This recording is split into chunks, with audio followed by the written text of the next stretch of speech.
What's going on, everybody?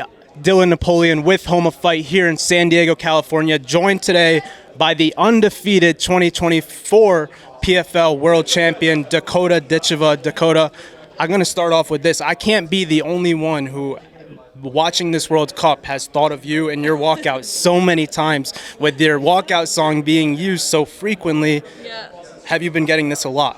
Not really, no. I've not really spoken to too many people, but do you know what? A few have mentioned it, about my song and the fact that, like, when I first came and used it in the US, no one really knew it, and now the World Cup's come here, everyone knows it, so it's good. It's good. I mean, every video, because, like, I've been to a bunch of your fights, and I know that as your walkout song, so when you fight in July and people think like, oh, she got that song from the World Cup, like, what's your response? Because I know you've been walking out to this song for a long time. Yeah, I don't even know what I'm going to say, but as long as everyone sings along, I don't really care, like, honestly.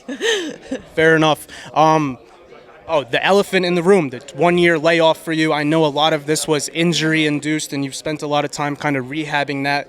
Talk to me about the year away from the game. How has this kind of maybe been a blessing in disguise or tough on you? How has that been? Yeah, no, it's been. I think a bit of both. It was a blessing because clearly I wasn't ready to get back into the cage at the time when February came, from my last injury. But also it's been a nightmare because I've been out of the cage for another year now. But everything for a reason. I always believe that. So it is what it is. I'm just going to keep going, and I'm back now, so everything else is in the past. Was it nice for you to be able to kind of hit a reset button and kind of, I know you spent a lot of time back home too with your family. What was that like, and was it nice, or do you still feel like, because I know you're big on family, you would have had them at all your fights anyway, so do you think that like you would have been rather fighting, or? I would have been rather fighting for sure, but at the same time it's been nice because I've been able to spend time with the family and travel a lot and do other things. Like, outside of fighting is so important to me as well, like the career side, building something else for when I stop fighting. I don't want to fight forever, so it was just a really good time to do other things and get into other stuff. So. Now, a lot of people, including myself, are a little surprised that your fight on July 31st is not for a championship belt. Are you surprised, or not really? No, not really, honestly. Probably because I've been speaking with the PFL and I just kind of knew that it wasn't happening. But at the same time, I get where everyone's confused. They do want to see me fight for the belt. But again, I've said in a few interviews, it's not that I'm not bothered about the belt. It's just like it doesn't. I've won a belt before. I know that it doesn't define anything. Like, me winning the fight and beating the top girl is what's gonna make the most noise, so if the belt comes with that, that's fine. I would have a problem if someone else was to fight for it first.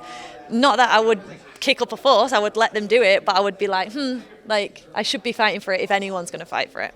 Fair enough. What's going through your head going to New York? Not New York City, but Long Island, big difference for those who don't know. Like, I'm from the area. You're going to be fighting. Okay. Yeah, I'm from Connecticut, so I got to watch you fight in my home state a couple years ago. But, what's that like? It's a little different. You're going to be closer to, the water and stuff like that. Yeah, I fought. My US debut was in New York at Madison Square Gardens in the little studio. So, yeah, it's going to be different. I suppose I've already fought in New York, so I'm not too mad that it's in Long Island this time.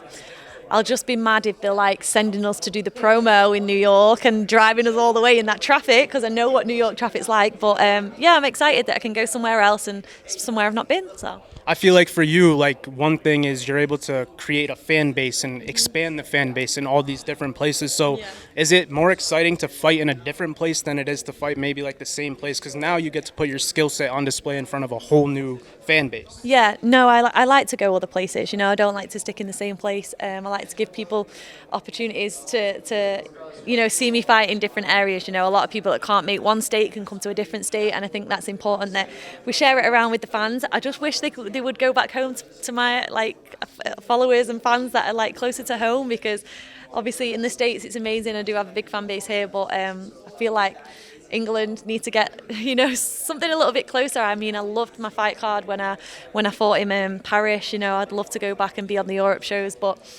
I'm just rolling with it, you know. I'm not fussy. They call me the golden child and I'm calling all the shots, but I really don't. I just take whatever they give. Now, if you can't answer this question, I totally get it. But the reason that you're not fighting for a title, like, is there something that PFL might be looking forward to booking? I don't need to know what it is, but is there like a plan in place for you to get back to a title, or not even that? Yeah, no, not that I'm aware of. No, there just hasn't been. Just no one's fought for it yet. I think obviously this weekend in San Diego, Liz is fighting Araujo or whatever her name is. I think that could be a really good contender to see like who fights for the belt. But Ariane as well will be in a good position if she wins. So will Jenna. And then obviously I'm going to win my fight. So I think they'll probably put me versus seeing what happens this weekend. Is there any? I want to talk to you about Liz Carmouche and her fight this weekend. Your expectations for the fight, like, you know, I feel like I've seen you break down a couple fights, and I'm not gonna lie, you're actually pretty accurate for the most part that I remember. So, how do you see this fight going? I don't know. I think very similar styles. I probably think that they're going to go to the decision. Yeah, I think the decision, honestly, I don't know whether it'll be... I think it'll be a good matchup, but I don't think it'll be a stoppage or anything. I think they're both strong, both very similar. So, yeah, that's what I'm expecting. I got to ask you about what I think is your new brand, right? You just became an owner, right? Yep. So Van Mineral Water, right? Yes. Congratulations to you. I saw something about it earlier today. I said, I got to ask her about that. So what's the mindset? I mean, the mission, the scope, tell me a little bit about your brand. Yeah, I mean, I got presented the opportunity to partner with them. They brought me on as an ambassador, but also an owner of the company, because obviously I'm not a big drinker for alcohol-wise, so that kind of branding wouldn't be the best for me. And I feel like water is just something you always see me carrying around, flavoured water, you know, that type of thing. So I've got a lot of plans for it, but we started off with just the bottled water for now. And I just feel like, again, it's just building for the future, you know, getting involved in things that relate to me, you know, me going with, you know, just the brands that are just like approaching me all the time is not what I'm about. I'm about sticking with companies and, you know, people that are relatable. So, yeah.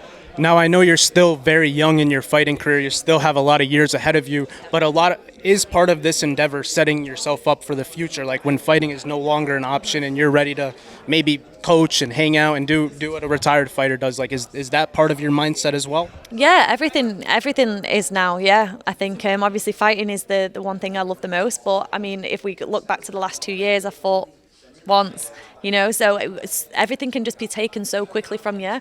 And obviously my mum being a fighter very like a long time ago, she didn't set herself up for, you know, the future, and she's always drilled that into me that I need to build something and take the opportunity. The attention that I get now and the opportunities I get now won't last forever, so if I don't capitalize on it now, it's not going to come back around. So that's kind of my mindset with it. Smart thinking. I do have to say I respect that. Are there any other like brands or anything that you like are interested in owning or partner? Not even. I'm actually talking more of owning a brand. Is there anything else you would like to own? Yeah, I mean, there's loads like in my head. I just don't want to kind of move too fast with things. Obviously, I'm still like, I've not fought for 2 years. I've not made crazy money. I need to get back fighting again so I can build. But I bought a property in Abu Dhabi, in Dubai. So that was kind of the one thing that I wanted to get into was property and things like that. Putting my money in the right places. And then, I don't know, I've always said like, oh, I'd love to own a salon. My mindset was to wake up in the morning. If I wanted to go and get my hair done, I had a salon. If I wanted to go and get a tattoo, I've got a tattoo shop. If I wanted to go and get a healthy lunch, I've got a cafe. You know, that type of thing was like always on my mind. Whether that happens, I don't know, but we'll see. You think it might be harder now that you're not fighting for $1 million grand prizes? Maybe, but PFL pay me well anyway, you know. So I'm glad to hear that. That's good. I gotta ask you because like I said earlier in the interview, I know how important you are, or how important family is to you. Like it's obvious you bring your whole family to all your fights, and they're always traveling with you. I do follow pretty much your whole family on Instagram too, and I see it all. But how important is it to you to include them on just about like every single opportunity you have? Someone is with you for the most part. Yeah, I'm very lucky, you know. It's not the fact that, like, you know, it's not always the fact I want to take them everywhere. It's that I can't do it without them. Like, I physically can't, you know. I'm so used to having their support and growing up with just either my mum, my dad, or one of my brothers with me all the time. It's like, I feel like I can't actually do it on my own, you know. And I feel like this journey wouldn't be the same if I kind of didn't continue to do that. You know, everything would just feel completely different. And one thing that will always be there is family, you know. So for me, like, this journey will always stay the same right until the very end. Do you feel like as you continue to become more of a superstar and do this, like I'm sure consider a close circle of friends, like your friends, but like, are you starting to kind of welcome or not like take people in a little less close, not just because just because you know who your real ones are at this point, if that makes sense, but also because you've done it with them for so long? Yeah, for sure. And you know, it's funny, like my family always see it before me, like whether it's friends, boyfriends, it's always like, no, him, no. You know, they always see it before I do. And whether I listen or not, in time, it only tells, and they're always right in the end. So I'm lucky again that I have family around me to like really protect every single thing about my life, you know, and it's difficult, you know, we're all learning at the same time, but having them with me just like really helps a lot of the heartache for sure. It was hard for me to phrase that, but what I'm saying is like, you know who can protect you and make you comfortable, and now you really don't have to change too much, right? Yeah, for sure. And that's the one thing that I always want to keep, you know, I want to keep being the same person, not have to change who I am in order to, you know, have a normal life or anything. So that's the main goal. Absolutely. Oh, I got one more for you. Obviously, being at ATT, training with Kayla Harrison so many years, just a quick update if you can. Like, how's she looking? She's back in the gym, I assume, training? Yeah, she's back in the gym. She's training. I mean, I don't know whether I'm allowed to say this. She's sparring, you know, she's back on the mat with everyone, which we always know when Kayla's back in the gym because she's a very big character, like, especially on a Monday for Mako's gym, she warms the whole class up. And when she's gone, we all, like, really feel like, where's Kayla to warm us all up type thing. So, yeah, she's definitely back, and you should see her soon, yeah. Those videos are famous, the Mako Monday videos that she makes. I see those too. Mondays. Well, Dakota, thank you so much. I look forward to being in New York, Long Island. That'll be a fun time. So once again, thank you so much. Thank you. Of course.